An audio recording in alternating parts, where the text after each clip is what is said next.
Tom, big week for you and everybody else in your end of the business on the information end, because the way you will cover future trade deadlines has changed. And you know what I'm referring to, right, Tom? That you now need to know everybody's Madden rating.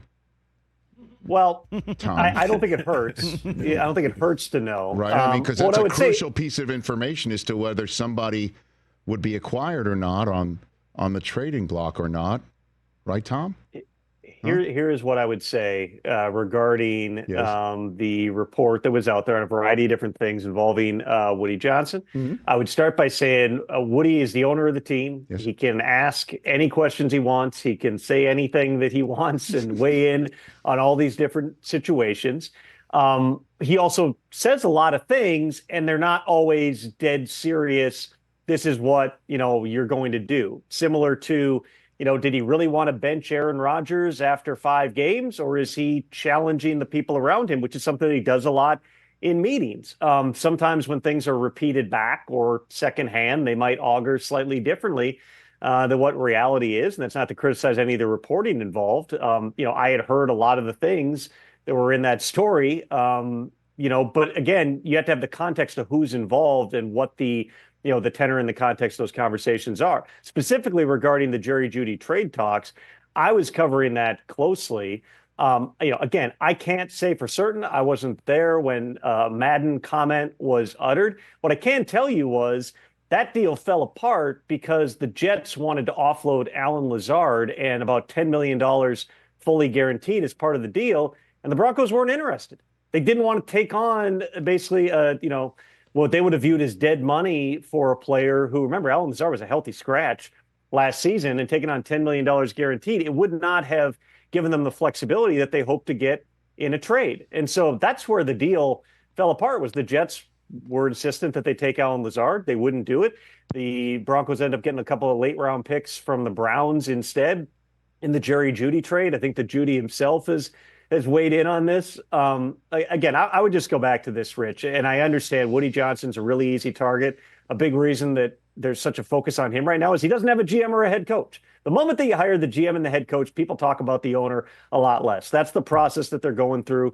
They conducted, I believe, 3 GM interviews this week. They'll probably pause here over the holidays, kind of pick up again as we get to the new year here.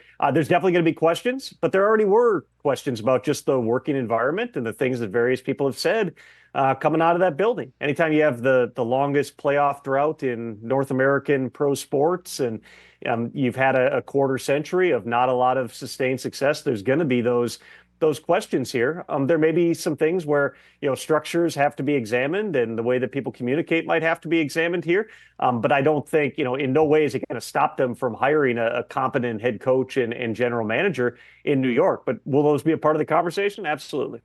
I would go in your notebook and find out, could that trade have been blown up because Alan Lazard's Madden rating was 76? Could that have been it? The Denver just maybe it was too high, and they decided to pull him back out of the deal. I mean, it's hard to say. See, I'm now somebody with tongue firmly planted in cheek here, Tom, as you can pick up on that. So, but when the big boss says something, and it was tongue in cheek when he's like, Lazard does, that Jeudy doesn't have a good enough Madden rating.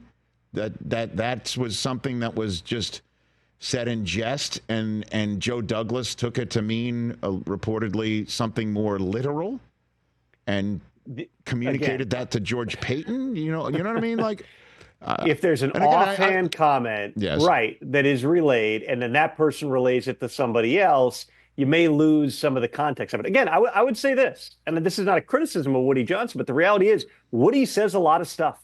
There's a lot of stuff that he says because he meets with people so much, because he's involved in the minutia of trade talk. And you certainly can look at that and say, is that a functional, working type of environment? He's the owner. He can do whatever he wants. He can ask anybody any question he wants here. Those are probably things that need to be examined here. But, to say that Woody walked in and slammed down a printout of the Madden ratings and said, this guy's not good enough, that's, I would fairly say, an extreme stretch. Catch the Rich Eisen Show every single day on the Roku Channel, 12 to 3 Eastern, for free.